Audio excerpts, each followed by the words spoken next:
Hi, my name is Erin Fox. I'm on Twitter as Erin Fuchs. It looks like a spelling mistake, but it's not because Erin Fox was taken.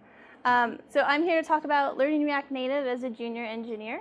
Working at Major League Soccer as a junior engineer is my first job ever as a developer. So obviously the first thing that I Googled is, what is soccer?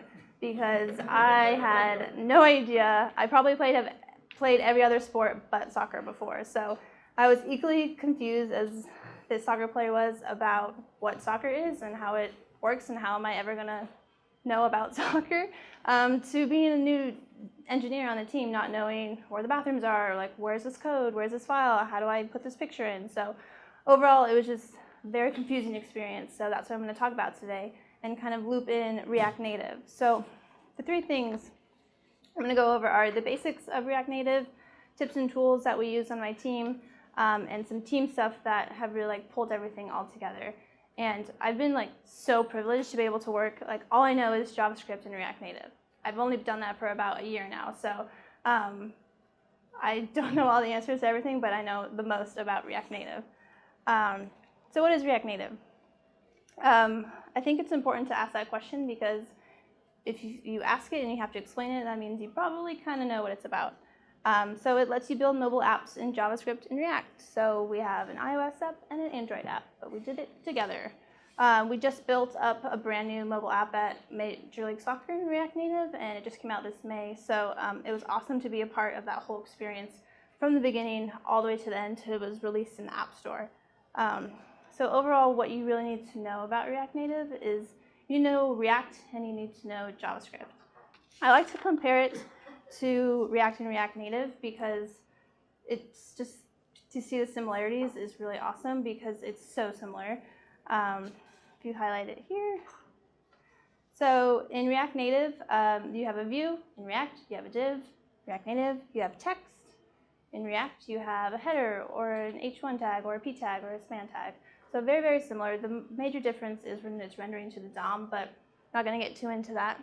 Hopefully you can see it, actually. But these are just basic create React apps and create React Native apps, so the app.js file that you could see. So for me, it was really beneficial to be able to see the differences that we have here. So when I started building out components, the best thing that I think that we worked with was a thing called Storybook. Has anyone here used Storybook before? A few? Yeah, I think it's so awesome. Because starting out, it was great to be able to build components in isolation and not have to get Xcode running up or Android Studio running up. To be able to build it in isolation in my own little part, I didn't have to break anything. I mean, occasionally you do get the red screen of death in Storybook, but it doesn't feel as bad when you're not on an actual device or a test device. So Storybook was a great thing for me and for juniors and for first-timers to really just build simple components and add props and add state and just be able to have your own little kind of hub that you're building your stories in. So a few examples. This is a player head that we have. You can see our files on the left. Those are all of our different components that we built out. So our strategy for building for our React Native app was build all the tiny little components, and that's what we did as juniors. So my whole first 3 months was building all these little pieces of components of the app, and it got into a really good flow. And so for an icon.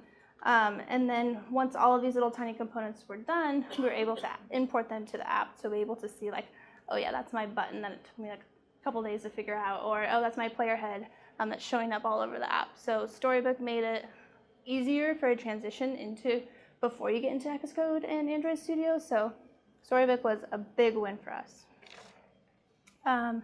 Next, this is probably one of my favorites, is GraphQL. Does anyone use GraphQL here? Probably more. Yeah, a few, great.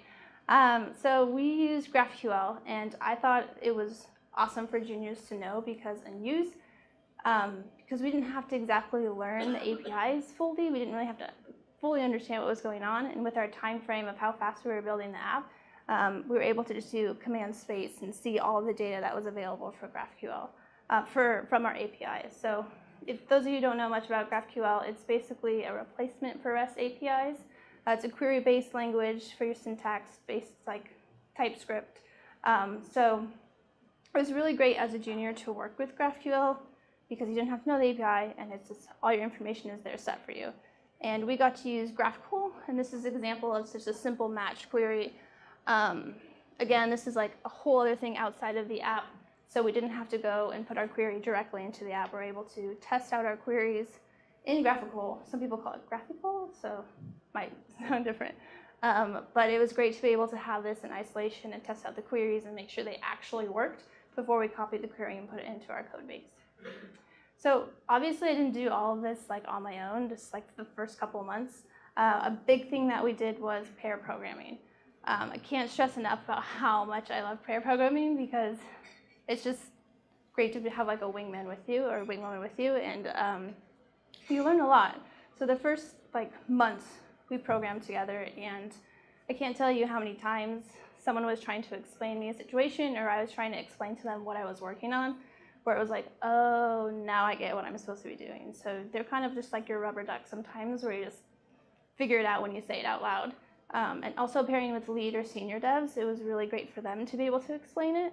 Because when they explain it, they learn it, juniors learn it, and like everyone is like just very, very happy. Oh, and then when our pair programming would get like a little out of hand and you ask like so many questions, we started this thing called teachable moments. And what that is if someone's asking a lot of questions and you're like, I don't really understand this bridge thing, or how does it work on Android and iOS, like that's just wild to me. So we would have this thing called teachable moments where we would all huddle into a conference room and ask questions. So it was a great space for juniors to be able to just be like, I don't know how this works, or what's a bridge, or like what's a view.